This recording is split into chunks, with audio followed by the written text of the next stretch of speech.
বৃষ্টি যেন অভিশাপ হয়ে নেমেছে পূর্ব ভারতের রাজ্য ত্রিপুরার বুকে। সেখানে শুধুই জল, যেদিকেই চোখ যাচ্ছে সেই দিকেই শুধু জল আর জল।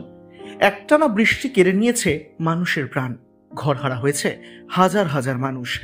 দুর্যোগপূর্ণ পরিস্থিতিতে শুক্রবার সন্ধে পর্যন্ত সরকার হিসেবে মৃত্যু হয়েছে 24 জনের। ভেঙে গিয়েছে ঘরবাড়ি, ভেসে গিয়েছে গ্রামের পর গ্রাম। অবস্থা বুঝতেই পারছেন, সব চারিদিকে জল। এত বৃষ্টি তো আর কখনো হয়নি।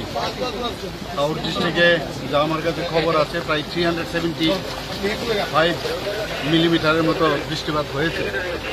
লাফিয়ে লাফিয়ে বাড়ছে মৃতের সংখ্যা।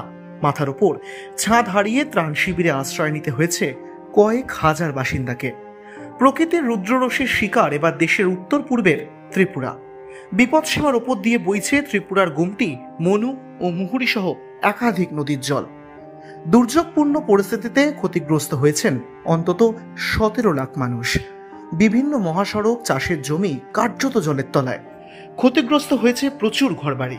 19 আগস্ট থেকে এখনো পর্যন্ত 558টি ত্রাণ শিবির তৈরি করা হয়েছে। সেগুলিতে আশ্রয় নিয়েছেন প্রায় 1,28,000 মানুষ।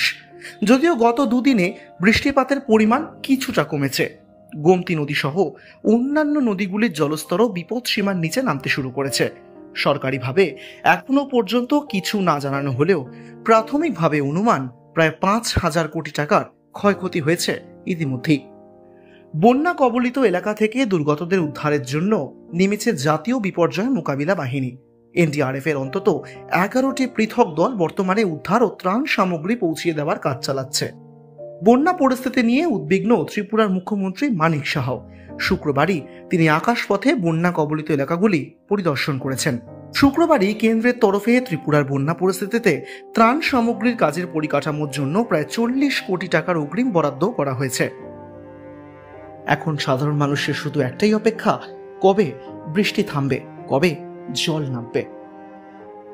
ঘরহারা, প্রিয়জন হারা তো হয়েছেনই, এবার সামান্য সঞ্চয়টুকু আঁকড়ে ধরে রাখার মনোবল যেন আর ধরে রাখতে পারছেন না সেই রাজ্যের মানুষ।